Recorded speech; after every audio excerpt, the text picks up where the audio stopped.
lutuin na natin tong corn natin. 88 cents lang to.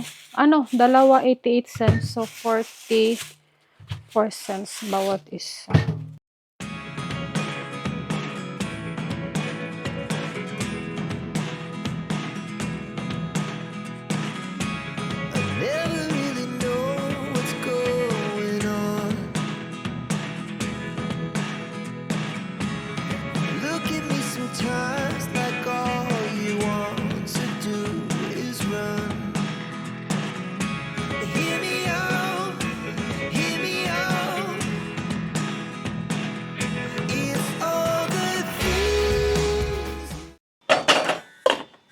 Gawa tayo ng Shanghai mga labidabs. Hindi pa nano yung isang meat natin. Yung 1 pound meat, hindi siya na-defrost all the way. So, meron naman tayong yung half ng ground turkey natin.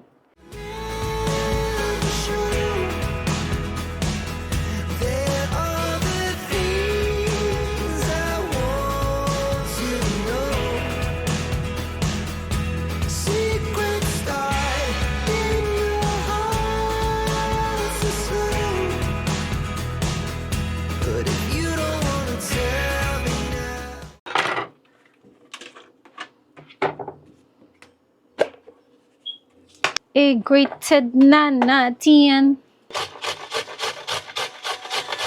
So, na natin yung egg roll. Hindi to Shanghai kasi konti lang to mga labidabs. Hindi na defrost yung isang meat. Lagyan natin ng onion tsaka garlic.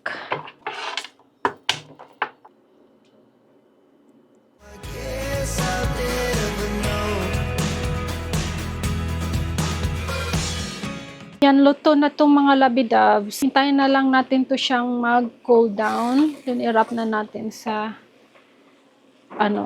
egg roll wrapper natin. Dinamihan ko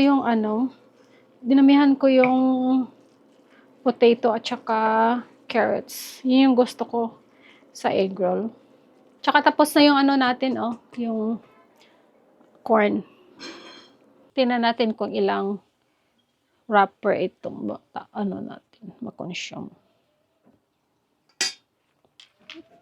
Meron akong wrapper na sira siya. Ewan ko kung bakit. Malaki na matambok. Ito, malaki na matambok. Tingnan niyo mga labidabs. Tapos na tayo sa egg roll natin. Kunti lang kasi nasira yung wrapper. So, ito yung ginawa ko. Tingnan nyo. Yung goza. Ito ba ito? Tama bang pag-pronounce nito? Goza. Ito yung ginawa ko. Yung ginamit ko na filling. Yung sa egg roll. Marami din akong nagawa. I-try natin tong lutuin. Kasi si Mr. hindi niya alam kung ano daw to. Bakit ba ganito? Ipang egg roll daw yung ginamit natin pang egg roll. Yung filling. Tapos bakit ganito? Tapos tumulong pa siya. Tingnan nyo, pinunit. Meron akong wrapper. Kaya lang, hindi pa siya na-defrost. Work na tayo bukas. That's the problem there. Yeah. Yan meron tayo nito kasi hindi pa siya na-defrost.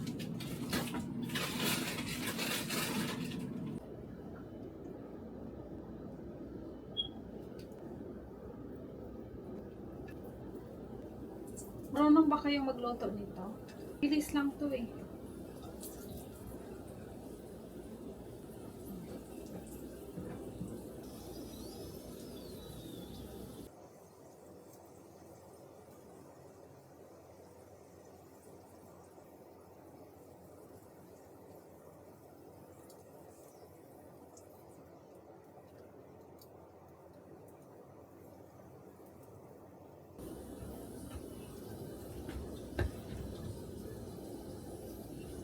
Anyway, luto na yung filling niya. Kahit hindi na natin yan hindi na natin siya lutuin ng maayos. Ilagyan ng water.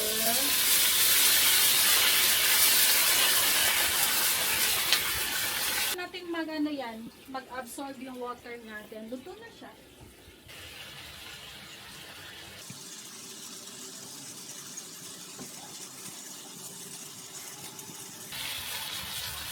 Yan na, luto na!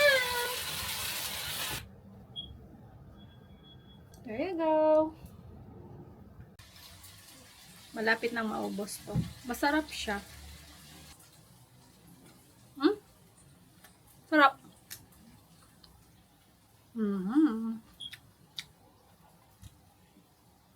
Saan tayo?